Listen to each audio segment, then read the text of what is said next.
So, collisions, the physics thereof. Actually, conservation of momentum, the physics of collisions. Example 1, I wrote, in the collision seen below, we have a big truck and a little car, and they're going to do a head-on collision. Perry says, oh, cool. Which vehicle experiences the larger force? A, the truck, B, the car, and C, both the same. You know what? Since there's 3 choices, once again, we're going to do our voting by raising your hand. And how sure you are is how high you raise your hand. How high you raise your hand is how sure you are of the answer. I'm positive. I'm pretty sure. I'm only voting because Mr. Dewick is looking around, and I know if I don't say anything, he'll poke fun at me and tell me to, you know, get a conscience and get some integrity here. So, in the collision seen below, which vehicle experiences the larger force? The truck, the car, or both the same? Who says A, the truck experiences the larger force? 1. Who says B, the car experiences the larger force? 8, 9, 10, 11, 12, 13. Who says both the same? 1, 2, 3, 4, 5, 6. I think 7 is what I got there. So, as usual, you can either defend your own answer or attack someone else's answer. You can convince me that you're right or that someone else is wrong. Yeah, Michael. I think C's right because the smaller car will experience a bigger change in momentum, but won't experience a larger force because the force is coming. Ah! Did you hear what he said? Forces come in pairs. It's impossible for one object to exert a bigger force on another object and not have that object exert the exact same size, opposite direction, but same magnitude force back on it. This is... Oh, the answer is C. Newton's third law, which traditionally is said for every action there is an equal and opposite reaction, but which I always just say, forces come in pairs. The truck applies the same force, the car applies the same force back to the truck, which probably leads Riley to ponder the next obvious or logical question, what I wrote in example 2. So why is it that the car and the car driver are almost always worse off as a result of this collision? Yeah. Truck has more momentum? Yeah. The smaller car experiences a bigger change in momentum. Smaller car experiences a bigger change in momentum? Give me 1 second. Folks, you're giving me some good reasoning, but I'm going to give you a hint. Think of it in terms of what I just asked you in question 1. What do you know about both of these vehicles? They both undergo the same what? Same force. So, F truck equals F car. FT equals FC. Ignoring the direction part. Yeah. The truck has more inertia, therefore it slows down less. What's another word for inertia that begins with the letter M? Okay. So it doesn't slow down as much as the small car to actually change of direction, therefore the change in momentum is smaller. You guys, with your change in momentum explanation is where you're actually going to find that you're ending up in error. Which means that the force is smaller. Force is the same size, but the truck with the big mass only undergoes a tiny acceleration. The car with a small mass undergoes a huge acceleration. And you may have heard people say it's not the crash, it's the force that kills you. It's actually the acceleration that does the damage. It's the acceleration that does the damage.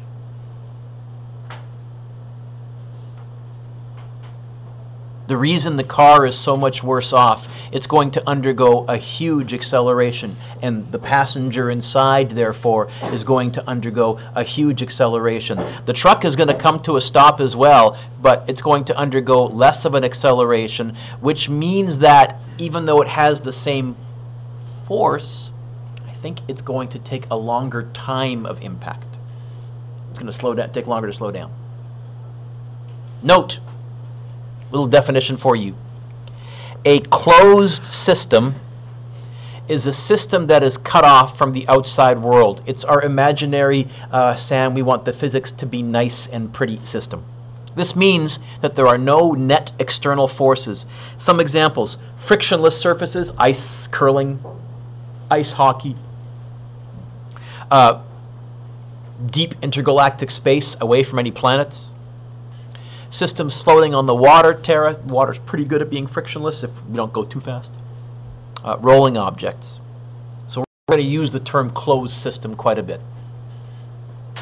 For collisions in a closed system, the contact forces are governed by Newton's third law. Forces come in pairs. So, forces are equal and opposite, which implies actually, and this is where some of you were ending up in an error, momentum change is equal and opposite. They both go through the same change in momentum, and I'll prove it to you. In our collision, force 1 equals negative force 2. The forces are identical but opposite, and they're both undergoing the crash, the collision portion, for the same amount of time. They both running into each other for the same amount of time. So if I multiply by delta t, I end up with change in momentum equals negative change in momentum. What does that mean? What does it mean to say that the momentum change is equal and opposite? For instance, if the car above loses 20 units of momentum, what can you say to the about the truck?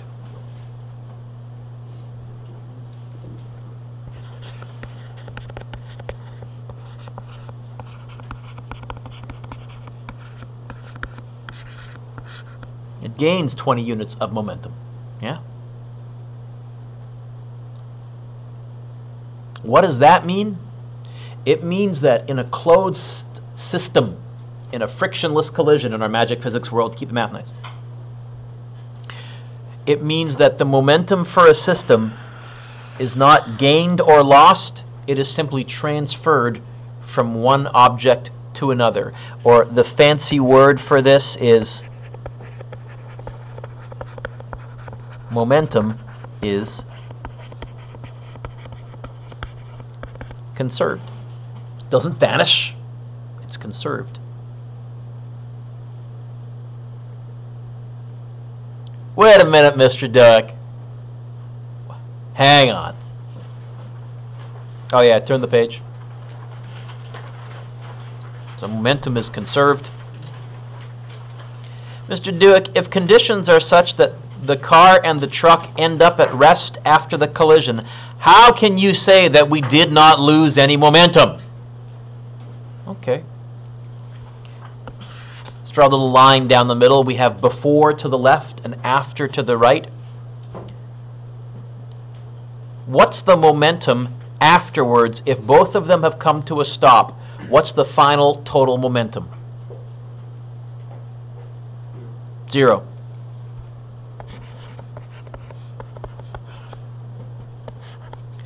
Riley, you know what that means? It means your initial momentum was 0. Dude, you're nuts! No, I'm serious. Ready? Let's see. We have momentum of the truck and momentum of the car before the collision.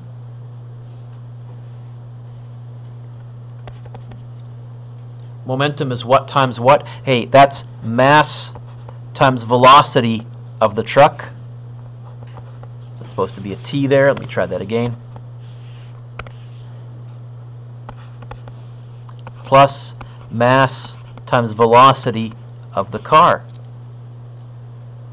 You do it, you're adding two things together. There's no way you're going to get a 0. Well, let's see. Let's plug in some numbers here. So the mass of the truck is 2,400. The velocity of the truck is 10. plus. What's the mass of the car? 1,000. Oh, did my pen just stop working again? You doing this little dance again, Mr. Dewick? Oh boy, it's been going so good. Mass of the car, 1,000. Come on, pen. Stay black.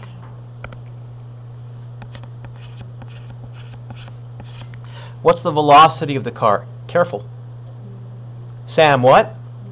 Why negative? Because now we're back in vector land, and that's definitely pointing to the left.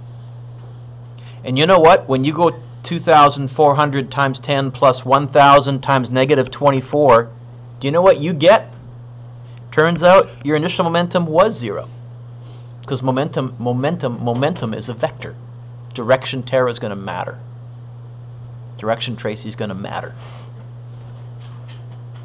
And this gives us the law of conservation of momentum. In any collision or explosion in a closed system, momentum is conserved. This means that momentum is not created nor destroyed, but only transferred from one object to another. The law of conservation of momentum can be written in several ways.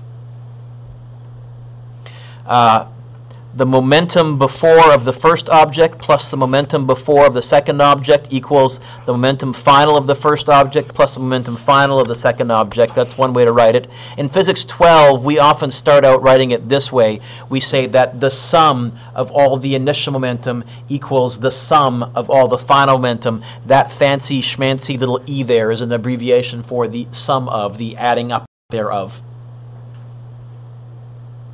Or you can take this equation and instead of writing momentum, you can write mass times velocity, initial, mass times velocity, final.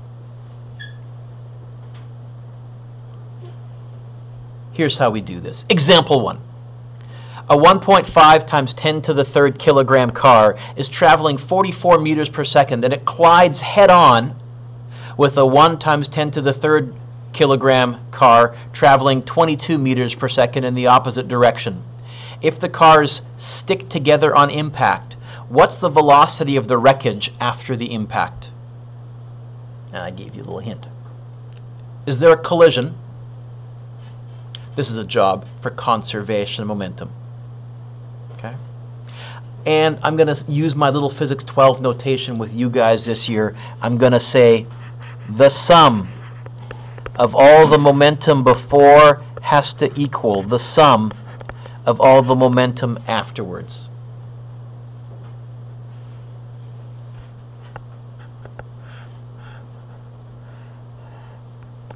That's the symbol for total or adding up or sum of, but we get really lazy because to write that, usually we just kind of do that, kind of a capital M on its side. It's a Greek letter sigma. You may have seen it before, you may not have. And here's what I'm going to ask myself. Before the collision, what's moving? Mass 1, mass 2, or both? Both. So I'm going to have momentum of the first guy initial plus momentum of the second guy initial, because Matt is correct, they're both moving. Wham! They collide. After the collision, what's moving? Mass 1, mass 2, or both?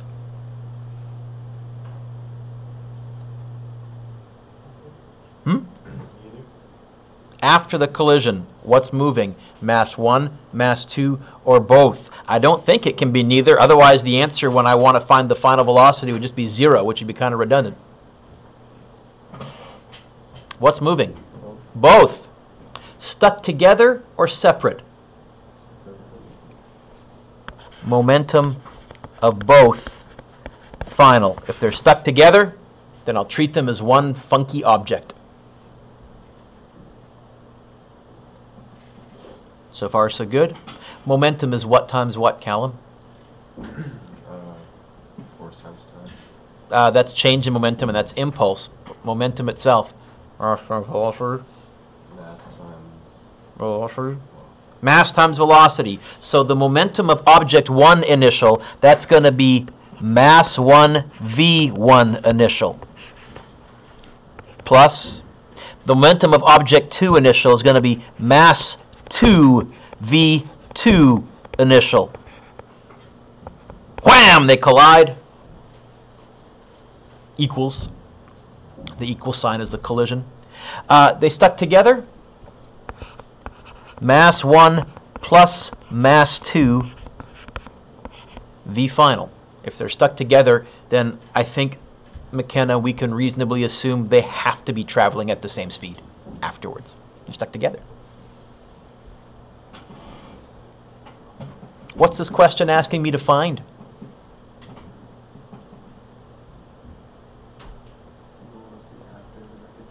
Which is what in my equation here? Oh, v final. How would I get the v final by itself? Divide the bracket. Divide the bracket. The final velocity is going to be m1 v1 initial plus m2 v2 initial divided by m1 plus m2. Let's see. Mass 1, 1,500, 1.5 times 10 to the 3. V1, 44. Plus mass 2, 1,000. V2, don't say 22. Why negative? Okay, we're back in vector land. We're going to have to carefully pay attention. If they were traveling in the same direction, if the first car rear-ended the second car from behind, then it would be positive. Negative 22. Mass 1 plus mass 2. Oh, mass 1 plus mass 2. What's the final speed that they move off at, please? Let's see. Got to use some brackets here on the top and in the bottom. Bracket 1,500 times 44 plus 1,000 times negative 22 divided by bracket. You know what? I think I can go 1,500 plus 1,000 in my head. I'm pretty sure that's 2,500. Yes? Oh, 17.6 meters per second. What if I'd gotten the negative answer? What would that tell me? That mass 2 is bigger. It would just tell me they were traveling backwards, that in terms of momentum, mass 2 had enough negative momentum to overcome mass 1's positive momentum, and after the collision, they had some negative momentum. They're going backwards. Okay. Is it 17.6? Yeah.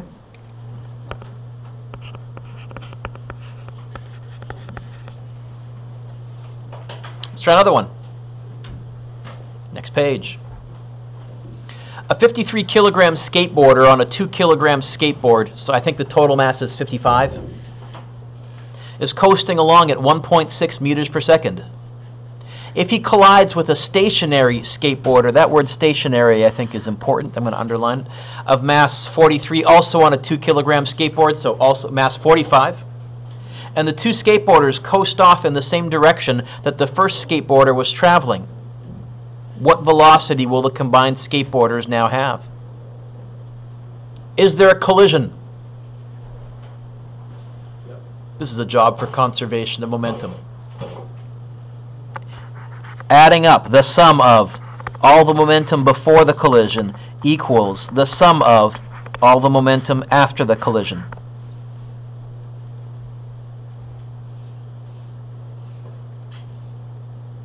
Let's call the first skateboarder mass 1, let's call the second skateboarder mass 2, and let's decide, William, from now on that we'll almost always let the first thing that appears be mass 1, unless the question specifically says different, and the second thing that appears be mass 2, unless the question says specifically different. Before the collision, what's moving, mass 1, mass 2, or both? Momentum of object 1 initial. Because if mass 2 isn't moving, how much momentum does it have? I'm not going to bother writing that. Wham! They collide. After the collision, what's moving? Mass 1, mass 2, or both? Both. Stuck together or separate? Stuck together. If they were separate, I would have momentum 1 final plus momentum 2 final separately. But stuck together, I'll go momentum both final. And you'll notice I'm being kind of careful with my vector notation, just, Jordan, to remind myself I better take directions into account, like in the previous one where we had a negative velocity. Okay. Callum, momentum is what times what? Mass times velocity. Good recovery. So momentum 1 initial, I think that's going to be mass 1 V1 initial. Wham, they collide. They stick together. That's going to be the mass of both of them, V final.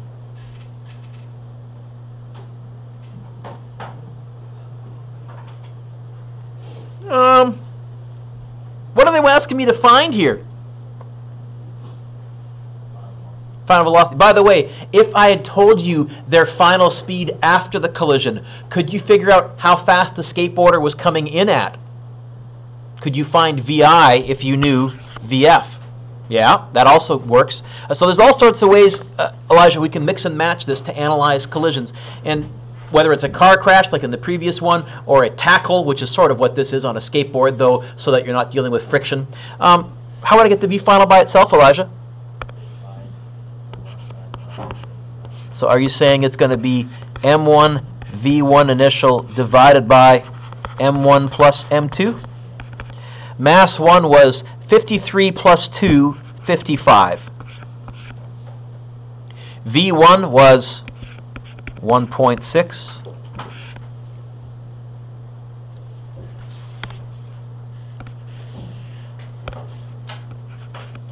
Mass 1 plus mass 2, 55 plus 45. By the way, imagine this was happening and you were skateboarding and you hit somebody and grabbed them and continued on. Would your speed after the collision be bigger, smaller, or the same?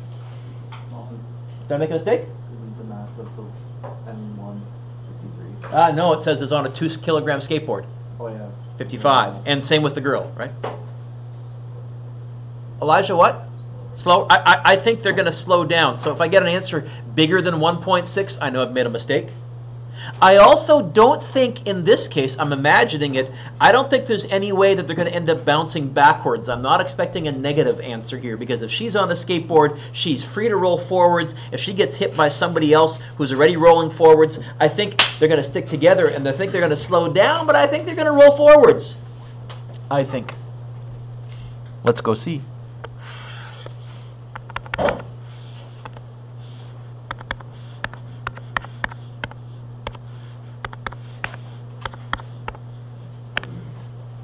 .88. .88 what? Oh, velocity.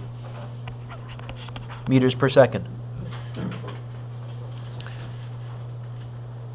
If you wanted the direction based on the picture, to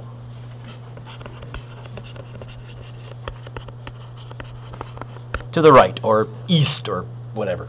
I didn't use north, east, southwest, but certainly the picture had a left and a right in it, so I'll use that.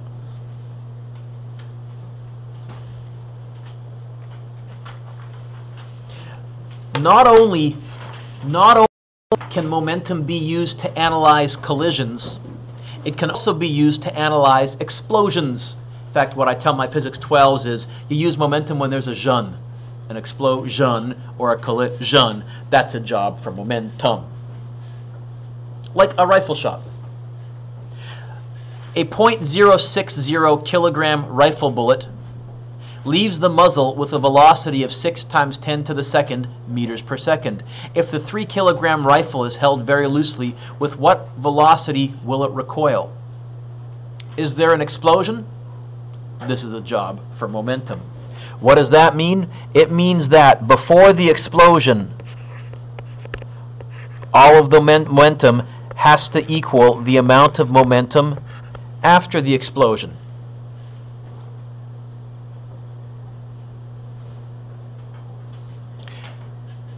Listen carefully, Dylan, because this is going to be a bit of a trick question. Before you pull the trigger, what's moving? The bullet, the rifle, or both? It's a trick question. Before you pull the trigger, what's moving? The bullet, the rifle, or both? It's a trick question. I heard it. Neither. Nothing. So, what's your momentum before you pull the trigger? 0. You know what momentum is after you pull the trigger then? It's got to be 0. There's going to be some negatives and positives in here, I'm pretty sure. See how we reason that? So, 0. You pull the trigger. Bang! After the explosion, what's moving? The rifle, the bullet, or both? I think both. Stuck together or separate? Momentum of bullet plus momentum of rifle. They're both finals, so I could put a little F underneath each one, but since my initial was 0 and I don't want to have like 5 letters in a row, I'll just clue in that this is the only momentum we're going to find anyway. Okay. Callum, momentum is what times what? So I think this is going to be 0 equals mass of the bullet, velocity of the bullet, vector sign to remind myself, plus mass of the rifle, velocity of the rifle. What are they asking me to find in this question?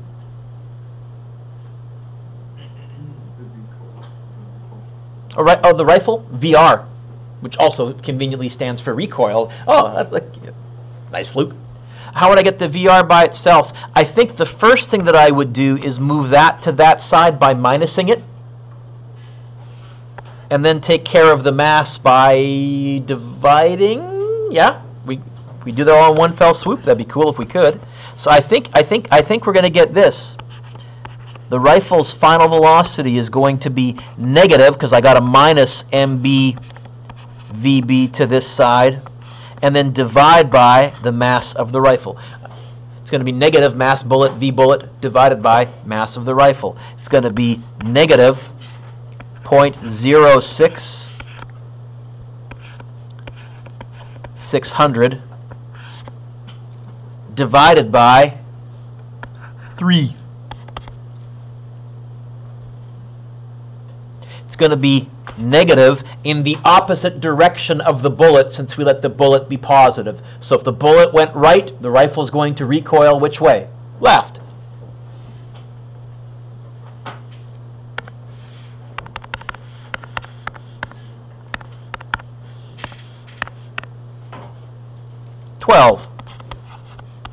meters per second. Now, in real life, you don't hold a rifle loosely so that it goes shooting out of your hand. What you do is you snub it into your shoulder, and then what you try and do is, rather than take all of the impact right away, you move with it after the shot to lengthen the time of impact so that your body can absorb the momentum over a greater time and have a smaller force on your shoulder. Otherwise, it hurts your shoulder.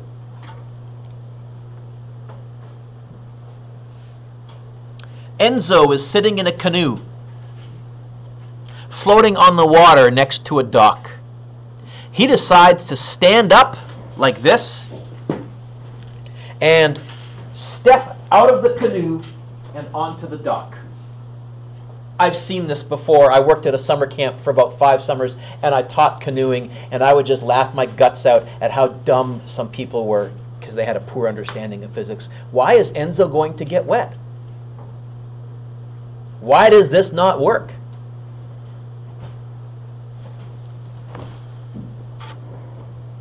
Time for a picture. We'll do a head-on view. Here's the dock.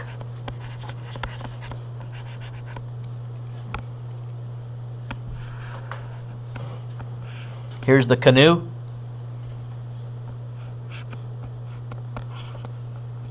There's Enzo.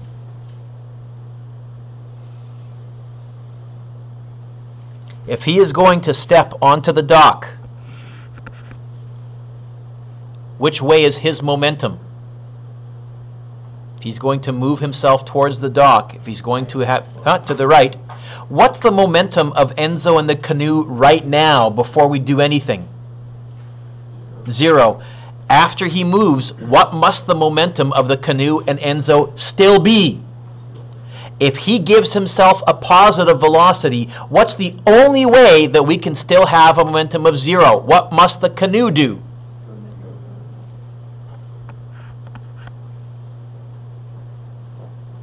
Hey, sometime watch, if you're ever somewhere where there's a bunch of canoes, you'll almost always see one person, and they either end up doing the splits as the canoe moves further and further away because they keep 1 foot in the dock and 1 foot on the canoe and somehow think they can manage to pull it off. So how do you get out of a canoe? Well, you got to do one of 2 things. Either you better grab onto the dock and apply a bigger force with your arms than your legs are going to apply when you step out to change your momentum, or you stand straight up, turn yourself without stepping forwards, and you sit down on the edge of the dock and then lift your legs out. You ground yourself on the dock. So, if Enzo has positive momentum, canoe must have negative momentum. Or putting it another way, maybe some of you have been in a swimming pool sometime and you've been balancing on an inner tube or an air mattress or some kind of floating device. And if that floating device wasn't grounded to a rope or anything, it was just floating, and you tried to jump off that floating device, you may have noticed that as you started to try and put a big force to your feet, the thing shot out from under your feet and you ended up kind of flopping and belly flopping. The reason is you tried to apply a positive momentum, but your net momentum initially was 0. Your final momentum still has to be 0. Whatever you're standing on is going to go shooting backwards out from underneath your feet. I saw a few of you nodding. Oh yeah, I've tried that before. Ooh, space travel. A space capsule consists of a 2,500 kilogram main capsule and a 1,500 kilogram probe. The space vehicle is traveling at 120 meters per second when an explosion occurs between the capsule and the probe. After the explosion, the probe moves forward at 280 meters per second. What's the new speed of the main capsule after the explosion? Okay. Is there a jeune, a collision or an explosion? Yeah, this is a job for conservation of momentum. All of the momentum before the explosion has to equal all of the momentum after the explosion. Before the explosion, what's moving? Mass 1, mass 2, both, or neither? I guess now I should add that one as an option. Both. Stuck together or separate? Okay, so I think we're going to have this. Momentum of both initial. Bam! There's an explosion. After the collision, what's moving? Mass 1, mass 2, or both?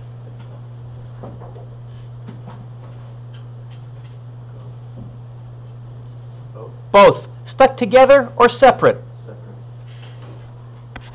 Mass 1 final, that'll be the capsule, plus mass 2 final, that'll be the probe.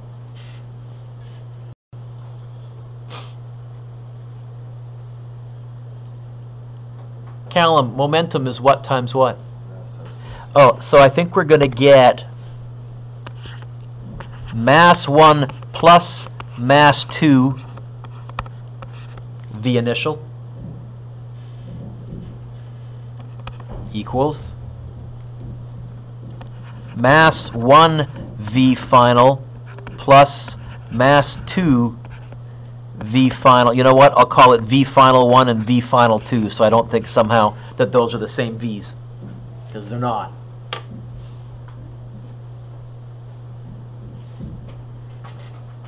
I'm a little curious. I'm trying to imagine this, and I'm not sure right now, trying to roughly crunch the numbers in my head, if the final velocity of the main capsule is going to be backwards negative or continuing positive but way slower. I can see that the probe shot forward really, really fast, but Connor, I'm trying to imagine, boom, the explosion. I don't know whether that happens, or boom, the explosion. I don't know whether that whether the probe's going to go backwards. I can't quite puzzle this one out. So let's crunch the numbers. What are we trying to find here?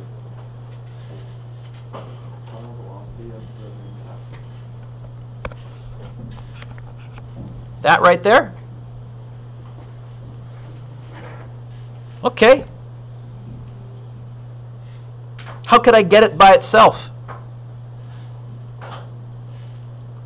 What do I do with that, first of all? Subtract it. And then what do I do with that?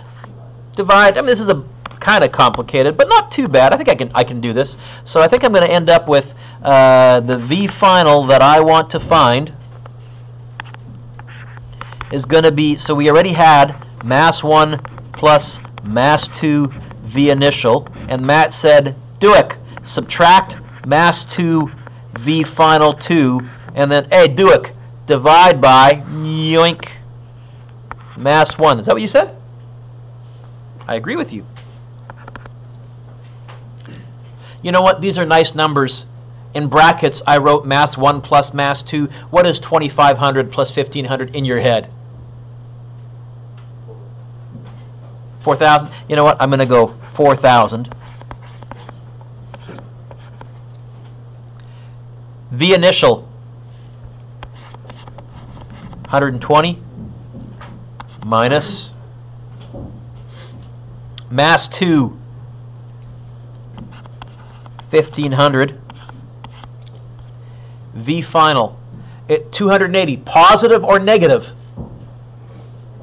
It looks like we're letting to the right be positive, and I'm pretty sure that arrow suggests that it's traveling to the right in the diagram, so I'll call this positive. All divided by mass 1, which was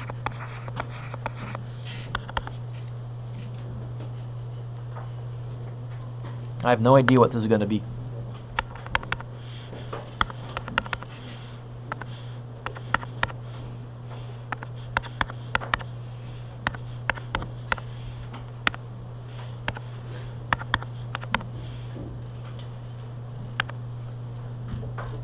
Do you get 24?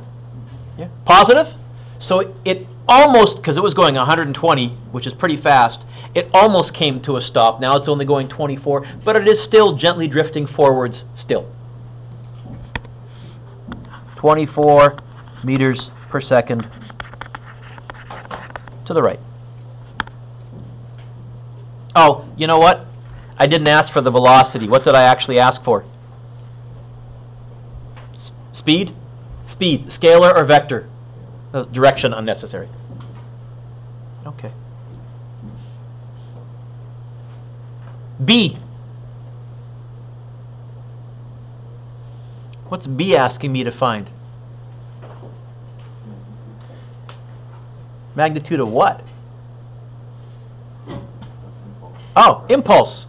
What's another word for impulse? And what's change in anything? Oh, okay, we can do this, I think. It wants me to find the change in momentum only on the probe now, only on the probe. Final minus initial. You all have the diagram in front of you. I got to scroll up so I can fit this on here, so you'll have to help me out with the numbers. Hey, Callum, what is momentum? What times what? You'll remember this now, I hope. Yeah? Okay. So I guess momentum final, it's going to be mass of the probe V final minus mass of the probe V initial.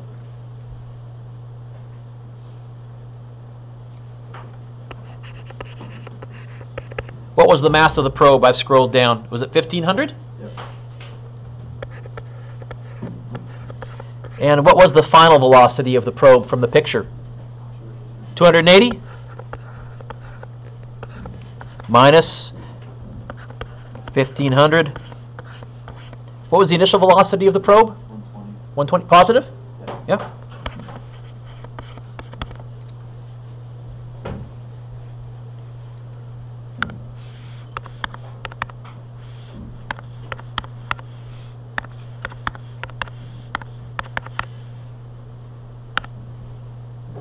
You get 240,000, 2.4 times 10 to the fifth? Fifth? 1, 2, 3, 4, yep. 2.4 times 10 to the fifth units. Kilogram meters per, or you could say Newton seconds, but since I didn't use the F delta T, kilogram meters per second. Did the probe gain momentum or lose momentum? Did we get a positive answer or a negative answer? So did it gain or lose? Gain. The main capsule, how much momentum did it lose? It lost 240,000. Was that what it was? It lost 240,000 kilogram meters per second. Or if I said, what's its impulse? Negative 240,000 kilogram meters per second. Because momentum is conserved. Whatever that probe gained, I guarantee you that main capsule lost. And since it didn't lose mass, well, it must have lost velocity. What if it was losing mass? You need calculus. That's a much more complicated question. That's what's going on in a rocket ship, by the way. As it burns fuel, what's happening to its overall mass? It's decreasing. So there you have a changing mass in your equation. There's a reason it's called rocket science. You need some calculus. Turn the page. Got 1, 2, 3, 4, and types of collisions. Okay. I got 20 minutes. Let me just hit pause for a second here. So we're going to pause here. And what can you work on? So what I've given you right now is a sheet that I intelligently called Conservation of Momentum number 1. Yes, that does imply that in a day or two you'll get Conservation of Momentum number 2. I think you can try, 1 is fair game, 1, 2, 3, sure. 4 and 5 are very, very similar to what we've done so far. In each case, there's a collision or an explosion. You ask, before the collision, what's moving? Mass 1, mass 2, or both, or neither. After the collision, what's moving? Mass 1, mass 2, or both, or neither. Stuck together or separate. Little twists. Number 6, I'm not asking you to find the velocity. What am I asking you to find in question number 6? See if you can set up your equation. This time you're going to get an M by itself. If not, I'll talk about that. That's a bit of a tricky one, but you can probably try that. Oh, little Disney number 7. Captain Hook decides to fire his cannon at Peter Pan. Curse you, Captain Hook. Anyways, oh, this is very similar to the rifle question I think that we did. Instead of a rifle, it's a cannon. How did you handle the rifle question? What was your momentum before you pulled the trigger? 0. What's your momentum after you pull the trigger? Still 0. Okay. A little bit of radiation and particle emission in number 8. Number 9 is going to be number 9 is where it gets a bit weird. I'm going to be doing examples similar to number 9 in our notes on Thursday. But if you can figure it out, great. You can try 9, 10, 11, and 12. You may have trouble with some of those, in which case this is not due Thursday. I'm giving this to you as a head start. If you finish it on Thursday and you are comfortable with all this, great. But I will continue. Specifically, number 12 is a weird one. I'll be talking about that next class. Not quite yet, Dylan.